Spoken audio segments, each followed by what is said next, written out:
London, 1842.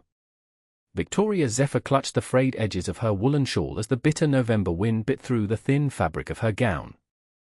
Once, she had worn silk and satin, had been adorned with pearls and admired in London's grandest ballrooms. Now, she hurried along the cobblestone streets of a modest neighbourhood, her worn boots splashing through puddles as she made her way to Mrs. Pembroke's Academy for Young Ladies, where she had secured a position as a music teacher. Respectability is a luxury afforded only to those with fortune or title, Victoria whispered to herself, a mantra she had repeated countless times over the past 3 years. And I shall have neither again. At 24, Victoria had already experienced the dizzying heights of society and the crushing depths of disgrace. The daughter of a respected merchant who had gambled away his fortune before taking his own life, she had been left with nothing but her musical talents and a name whispered about in scandalized tones. She had learned the cruelest lesson, that love and acceptance were conditional, withdrawn the moment fortune failed. The academy loomed ahead, a square, brick building with windows gleaming in the pale morning light. Victoria straightened her back, adjusted her simple bonnet, and composed her features into a mask of serene competence. Here, she was Miss Zephyr, the reserved music instructor who kept to herself, harboring no dreams beyond maintaining the modest independence she had clawed back from ruin. Miss Zephyr! Mrs. Pembroke's sharp voice greeted her as she entered the foyer. The headmistress was a tall, angular woman whose perpetually pinched expression suggested she had smelled something unpleasant. You are nearly late. The Duke of Elderwood's ward begins her lessons today.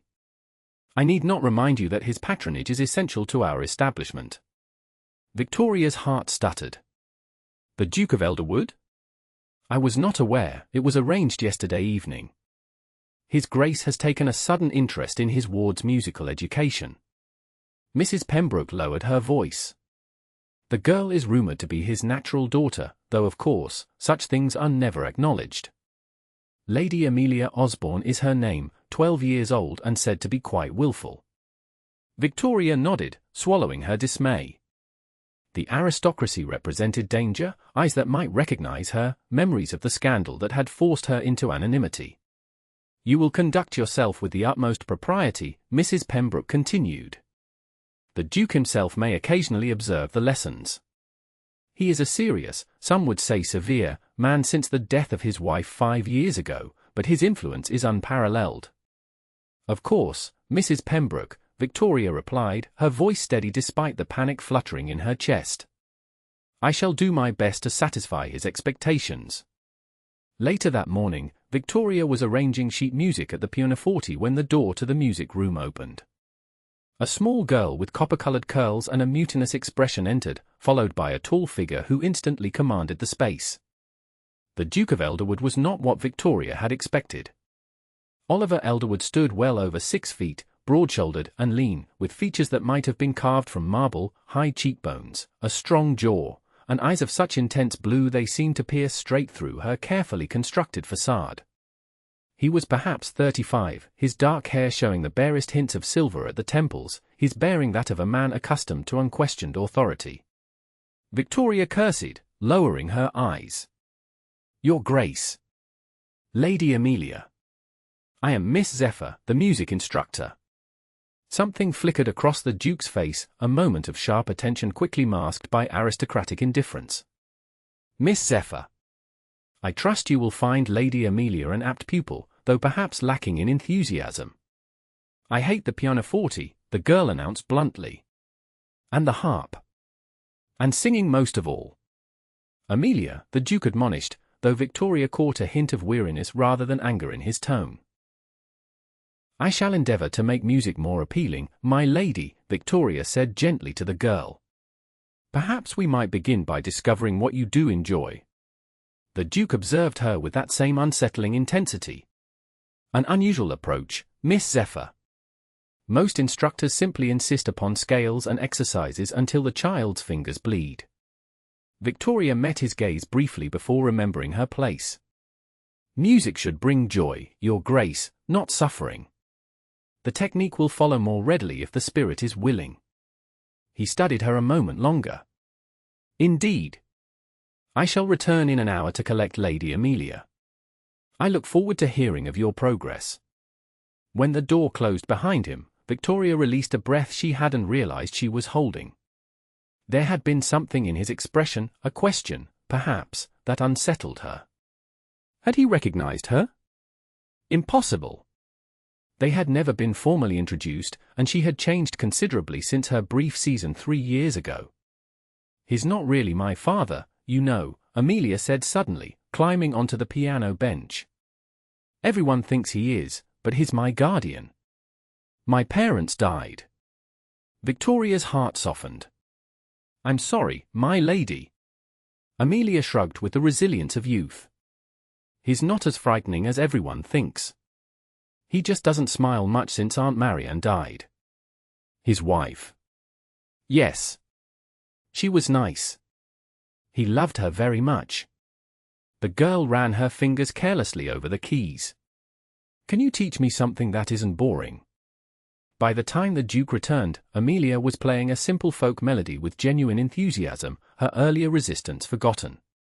Victoria stood beside the pianoforte, quietly pleased with the progress they had made. "That is not Beethoven," the Duke observed, though his tone held no censure. "It's a Scottish air," Victoria explained. "Lady Amelia has a natural ear for melody. We shall build upon this foundation." "I actually like this one," Amelia informed him with surprise in her voice.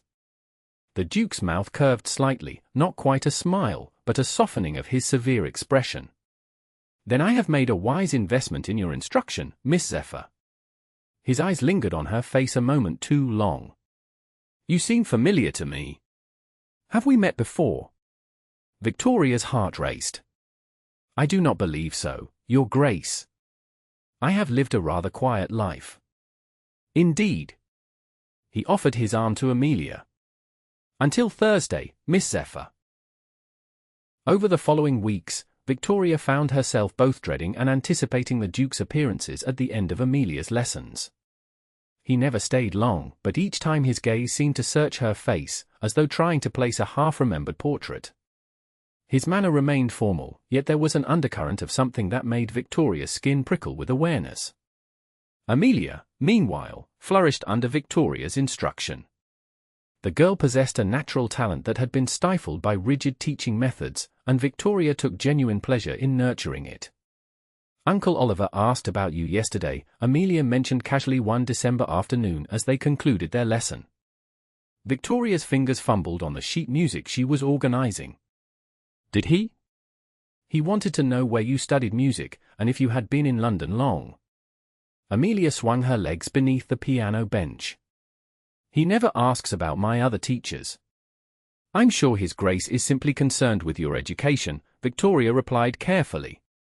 "He's coming to the Christmas recital," Amelia continued. "He never comes to school events." Mrs. Pembroke nearly fainted when he accepted the invitation. The news sent a wave of anxiety through Victoria. The recital would place her on display before not just the Duke but potentially other members of society who might recognize her. That evening in her small rented room, Victoria removed a battered leather box from beneath her bed. Inside lay the few treasures she had kept from her previous life, a strand of pearls that had belonged to her mother, a miniature portrait of her parents, and a small stack of correspondence. At the bottom, wrapped in silk, was a newspaper clipping from 3 years ago. "Merchant's daughter flees disgrace," the headline proclaimed. Miss VZ, once celebrated for her beauty and musical accomplishments, has vanished from society following revelations of her father's financial improprieties and subsequent suicide. Sources claim the young woman, who was engaged to the Viscount H., has fled to the continent to escape the scandal. Victoria had not fled to the continent. She had simply disappeared into the anonymous mass of working women in London, changing her name slightly, from Valerie to Victoria, and abandoning all connection to her past. The engagement to Viscount Harrington had been broken the moment her father's debts became known, the man she had thought loved her revealing himself as a fortune hunter of the most calculating kind. She replaced the clipping and closed the box. The Duke could not possibly know who she was. She had been a minor figure in society, and their paths would never have crossed in any meaningful way. Yet she could not shake the feeling that his penetrating gaze saw more than she wished to reveal. The night of the Christmas recital arrived with a flurry of nervous activity at Mrs. Pembroke's academy. The assembly room had been decorated with holly and evergreens, and proud parents filled the rows of chairs. Victoria, dressed in her best gown, a modest dark blue silk that had been carefully altered from its original fashionable cut, remained in the background, directing her students. The Duke arrived just as the recital was beginning, his commanding presence causing a ripple of whispers among the assembled parents. He wore formal evening attire, the stark black and white emphasizing his imposing figure and aristocratic features. Mrs. Pembroke rushed to greet him, practically genuflecting in her eagerness to show proper respect. Victoria kept her gaze averted, focusing on her nervous students. When Amelia's turn came, the girl performed beautifully, her confidence growing with each note of the challenging piece Victoria had selected for her. Victoria watched from the side of the room, a small, proud smile on her lips. As applause filled the room, she glanced up involuntarily and found the Duke's eyes fixed directly on her. There was something in his expression, recognition, certainly, but also a calculating interest that made her pulse quicken with alarm. He knew. Somehow, he had placed her. When the recital concluded, Victoria attempted to slip away unnoticed, but Mrs. Pembroke's sharp voice cut through the crowd.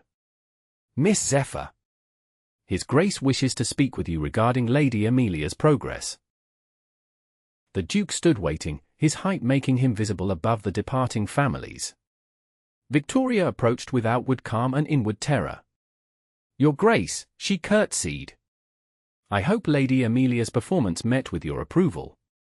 "It exceeded my expectations," he replied, his deep voice carrying an undercurrent of authority that seemed to resonate through her. "You have done well with her, Miss Zephyr. Or should I say, Miss Zander?" Victoria felt the blood drain from her face. Perhaps we might continue this conversation somewhere more private," he suggested, though it was clearly a command rather than a request. Mrs. Pembroke, hovering nearby with naked curiosity, immediately offered her office. "You may use my private study, Your Grace." "It would be an honor." Victoria followed the Duke in silence, her mind racing through possibilities. Would he expose her? Demand her dismissal? What possible interest could the Duke of Elderwood have in a disgraced merchant's daughter? The moment the door closed, she spoke, desperate to control the situation. "Your Grace, I assure you I have misrepresented nothing about my qualifications. My changed name was merely a necessary protection, I imagine," he finished, his tone surprisingly lacking in judgment. Miss Valerie Zander, once engaged to Viscount Harrington, daughter of Jerome Zander, who made and lost a fortune in shipping ventures. Victoria raised her chin. "You are well informed, Your Grace. I make it my business to know who is instructing my ward." He moved to the window, his profile outlined against the glass. "Your father's suicide caused quite a stir 3 years ago, as did your disappearance. Many believed you had gone abroad." "That was the intention," she replied stiffly. "I found, however, that my resources were insufficient for continental travel. London provided anonymity enough." He turned to face her, those piercing blue eyes studying her with unsettling thoroughness. "You have managed admirably, it seems. From society belle to music teacher, many would have found such a transition impossible. Necessity is a remarkable motivator, Your Grace." A faint smile touched his lips. "Indeed it is." He took a step closer. "Your secret is safe with me, Miss Zander. I have no intention of exposing your identity." Relief washed through her, followed immediately by suspicion. "May I ask why you would protect me? We are not acquainted." "Not formally, no. But I observed you during your season. You were different from the other débutantes. Less calculating, more genuine in your enthusiasm for music and literature. Your loss of status struck me as particularly unjust, given that your father's misdeeds were not your own." Victoria stared at him, astonished that he would have noticed her at all, let alone formed such an impression. "I thank you for your discretion, Your Grace. There is one condition," he added, and Victoria's heart sank. Here it was, the price for his silence. "I would like you to become Lady Amelia's governess." She responds to you in a way I have not seen with other instructors. My household offers more security and comfort than your current position. Of all the things she had expected, this was not one. A governess? But I am only qualified to teach music. You were educated as a gentleman's daughter. That is qualification enough for what Amelia requires: guidance, understanding, and continuity. Her previous governesses have been efficient but cold. You are different. Victoria hesitated. To enter the Duke's household would place her dangerously close to the society she had fled, yet the position offered security she had not known since her father's death. I should be honest with you, she said finally. My reputation was not merely damaged by my father's financial ruin. There were rumors, maliciously spread by Viscount Harrington after he broke our engagement. Untrue rumors, but damaging nonetheless. The Duke's expression darkened. I am aware of Harrington's character. The man is a scoundrel of the first order. His insinuations will carry no weight in my household. 2 weeks later, Victoria found herself installed at Elderwood House, a magnificent mansion in Mayfair. Her rooms were spacious and elegant, her duties clearly defined, and Amelia delighted by her permanent presence. The Duke himself remained somewhat remote, busy with parliamentary affairs and the management of his vast estates, but always courteous when they did interact. Life settled into a comfortable pattern. Victoria found unexpected fulfillment in her role as Amelia's governess, gradually expanding their lessons beyond music to include literature, history, and languages. The girl flourished under her care, her natural intelligence finding expression in their wide-ranging discussions.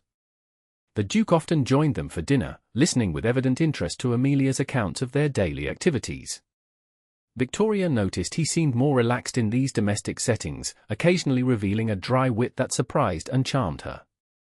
She began to see glimpses of the man beneath the austere exterior, a man who carried responsibilities heavily but met them without complaint, who treated his servants with consideration, and who clearly adored his ward despite his reserved manner. One evening in February, Victoria was reading in the library when the Duke entered. He paused upon seeing her, then proceeded to the shelf of leather-bound volumes. "Forgive me, I did not mean to disturb you," he said. "Not at all, Your Grace. The library is your domain." She began to rise, but he gestured for her to remain seated. "Please, continue your reading. I merely came to find Burke's treatise." He selected a volume, then hesitated. "What captures your interest this evening?" Victoria held up her book. "Wordsworth. I find his reflections on nature particularly soothing. The world is too much with us, late and soon, getting and spending, we lay waste our powers," he quoted unexpectedly. "You know Wordsworth," she said, unable to hide her surprise. "I am not entirely the rigid aristocrat I appear, Miss Zander." A smile briefly transformed his austere features. "My education was quite thorough, though I seldom have occasion to demonstrate it in Parliament." Instead of leaving with his book, he sat in the armchair opposite her. "I received a letter from Viscount Harrington today," he said without preamble. Victoria's fingers tightened on her book. "Oh. He has heard rumors that I have employed a new governess for my ward. Apparently, he is concerned about my judgment in this matter and feels compelled to warn me about a certain lady of questionable character." "I see." Victoria's voice was barely above a whisper. "I found his concern for my household remarkably presumptuous," the Duke continued, his tone hardening. "Particularly given his own reputation. I have replied accordingly." "What did you say?" she asked, unable to help herself. "That my employment decisions are not subject to his approval, and that any attempt to spread malicious gossip about my staff would be met with the full force of my considerable influence." He leaned forward slightly. "Harrington is a coward at heart. He will not risk my displeasure." The relief that flooded through Victoria was almost painful in its intensity. "Thank you," she said simply. "No thanks are necessary. I protect those under my care." Something shifted in his expression. "You are safe here, Victoria." It was the first time he had used her given name, and the intimacy of it hung in the air between them. "Why?" she asked suddenly. "Why do you concern yourself with my welfare? I am merely your employee." He regarded her steadily.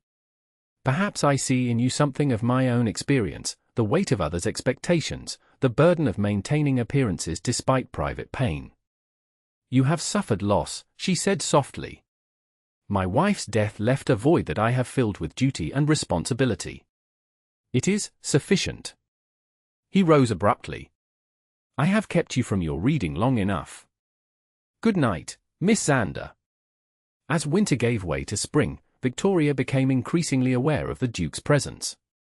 He sought her out more frequently, in the library, the music room, the gardens, engaging her in conversations that ranged from literature to politics to music. She discovered a mind both formidable and flexible, capable of considering viewpoints vastly different from his own. His initial severity gradually revealed itself as principled conviction rather than rigid prejudice. For his part, Oliver Elderwood found himself drawn to the quiet strength of his ward's governess. Victoria Zander possessed a resilience that commanded his respect and a warmth that awakened feelings he had thought long buried. He observed how she had transformed his household, bringing music and laughter back to rooms that had been silent since Marianne's death. Amelia was blossoming under her guidance, and even the servants moved with more energy in her presence.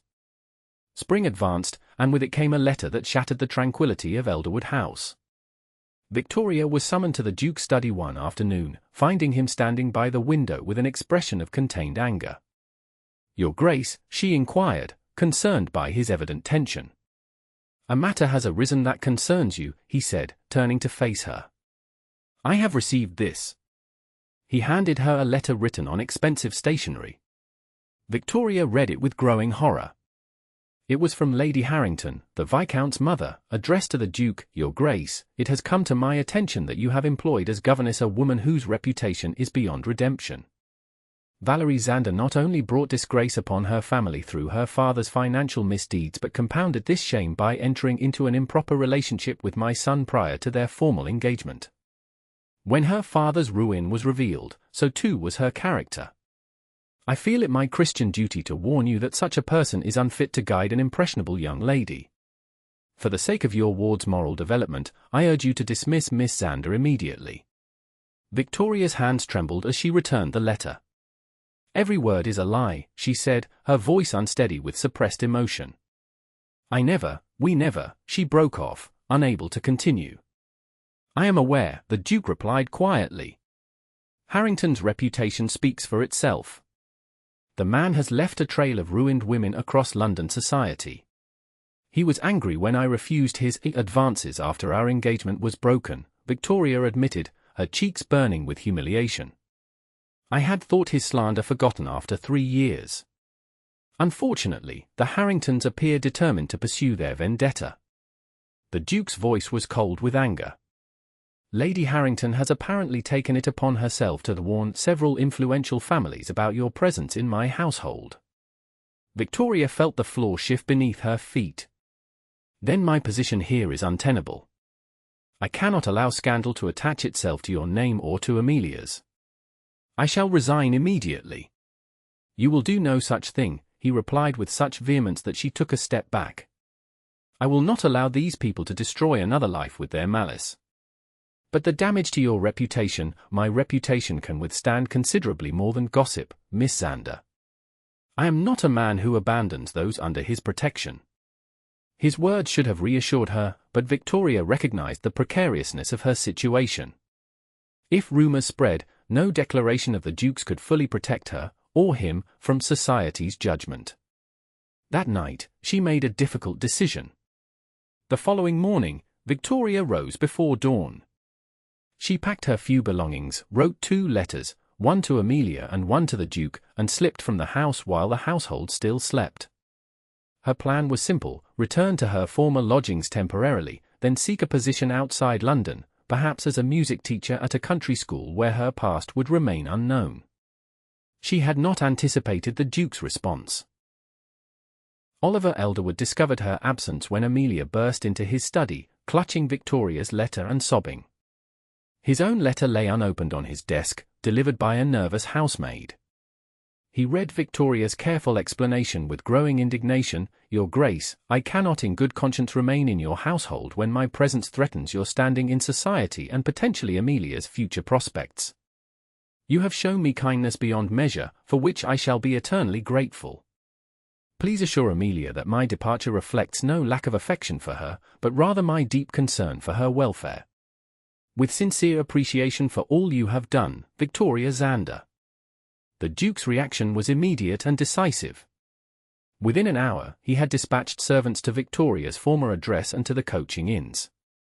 By evening, he had located her in a modest boarding house near the Thames, preparing to depart for Bath the following day. Victoria answered the knock at her door expecting the landlady. Instead, she found the Duke of Elderwood filling the narrow doorframe, his expression thunderous. Your Grace, she gasped. How did you truly believe I would simply accept your resignation and allow you to disappear? He demanded, stepping into the small room without waiting for an invitation.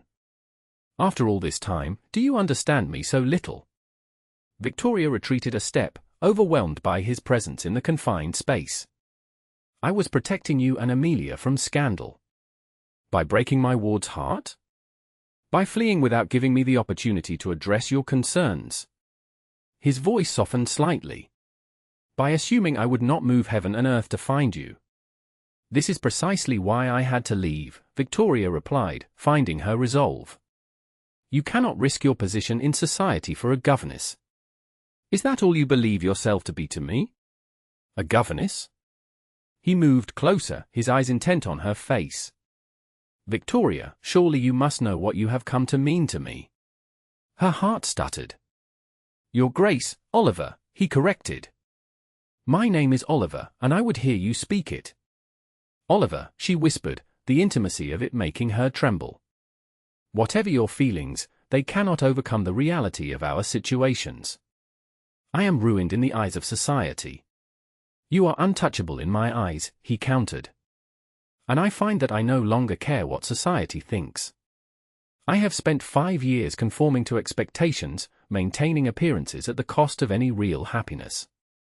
Then you arrived, and suddenly my home was filled with music again, with conversation that stimulated my mind, with a presence that eased the perpetual ache in my chest. He reached into his coat and withdrew a folded paper. I found this among my wife's belongings shortly after you came to us.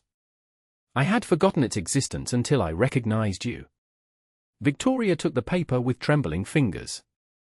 It was a note in a feminine hand. My dearest Oliver, as my health fails, I find myself concerned for your future happiness. Promise me you will not close your heart forever. I have observed Miss Valerie Zander at several functions and believe her to possess the genuine warmth and intelligence that would complement your more reserved nature. She plays beautifully and speaks with conviction rather than practiced flattery. Perhaps someday, when your grief has softened, you might make her acquaintance. With eternal love, Marianne. Victoria looked up in astonishment. Your wife recommended me. Marianne was uncommonly perceptive. She worried that after her death I would retreat into isolation. He took the note gently from her hands. When I recognized you at the academy, I recalled this note. It seemed like fate that you should come into Amelia's life, and mine. But the scandal can be overcome. He took her hands in his. Victoria, I have spent months coming to know you, your kindness, your resilience, your brilliant mind. I find myself falling in love with you more each day. Will you allow society's judgment to deny us both happiness? You cannot be suggesting, she broke off, unable to voice the impossible hope rising within her. I am suggesting, quite explicitly, that you return to Elderwood House not as a governess, but as my wife. As Amelia's mother. As the Duchess of Elderwood. Victoria felt light-headed. The ton will never accept me. Some will not, he acknowledged. Others will follow my lead, if only out of self-interest. And those whose good opinion I truly value will recognize your worth as I do. He smiled slightly. Besides, a duke is permitted certain eccentricities. You would face disapproval for my sake. I would face considerably more for the chance to build a life with you. He raised her hand to his lips. Say yes, Victoria. Come home. In that moment, Victoria felt the false belief that had governed her life for 3 years, that love and acceptance were conditional upon status and fortune, crumble beneath the weight of his steadfast regard. Here was a man who had seen her at her lowest point and valued her still, who offered not rescue but partnership. Yes, she whispered, then more firmly, yes, Oliver. His smile transformed his face, erasing years of solemn duty. He drew her into his arms, and when his lips met hers, Victoria felt the final barriers around her heart dissolve. She had believed herself unworthy of love after disgrace, had accepted loneliness as her due punishment for her father's sins. Now, in Oliver's embrace, she recognized the truth, that genuine love saw beyond circumstance to the essence of a person. They were married quietly at Elderwood's country estate in June, with Amelia serving as Victoria's bridesmaid. The girl had wept with joy upon learning that her beloved governess would become her mother, clinging to Victoria with such heartfelt emotion that any lingering doubts about her decision vanished. Society's response was mixed, as Oliver had predicted. Some doors remained closed to the new Duchess, while others opened with calculated curiosity. The old guard of the aristocracy largely held themselves aloof, but younger, more progressive elements welcomed them. Through it all, Oliver remained steadfastly by her side, his hand warm against the small of her back at each social function, his voice firm when introducing my wife, the Duchess, to those who might have snubbed her. By the following season, Victoria had established herself as a patroness of several musical charities, using her position to support talented young women from disadvantaged backgrounds. The scandal that had once defined her gradually faded as her genuine accomplishments took precedence in the public mind. On their first anniversary, Victoria and Oliver sat together in the music room at Elderwood House. Amelia had gone to bed hours earlier, and the household was quiet around them. Victoria played softly on the pianoforte while Oliver listened, his expression one of contented peace. "I received a letter today," he mentioned during a pause in the music. "From Viscount Harrington." Victoria's fingers stilled on the keys. What did he want? To make amends, apparently. His recent engagement to Miss Whitby has awakened his conscience. Oliver's tone suggested skepticism. More likely, he has discovered that his future father-in-law is one of your most ardent supporters. Victoria smiled. How the world turns. Indeed. He moved to sit beside her on the piano bench. Are you happy, my love? Truly. She turned to face him, taking in the beloved features that had become as familiar to her as her own reflection. I am more than happy. I am at peace. She touched his face gently. You saw me when I was invisible, valued me when I believed myself worthless. How could I be anything but fulfilled? A secret note changed everything, he mused, drawing her closer. No, Victoria corrected softly. Love changed everything. The courage to believe in it again, despite every reason for doubt. As Oliver's lips met hers, Victoria reflected on the journey that had brought them together, from disgrace to redemption, from isolation to belonging. She had once believed that love was reserved for the fortunate and flawless. Now she understood its truest nature, the ability to see beyond circumstance to the essential worth of another soul, and to choose that person, consciously and consistently, regardless of society's verdict. In Oliver's embrace, Victoria had found not just a husband, but a home for her heart. And in that certainty, all other judgments faded to insignificance.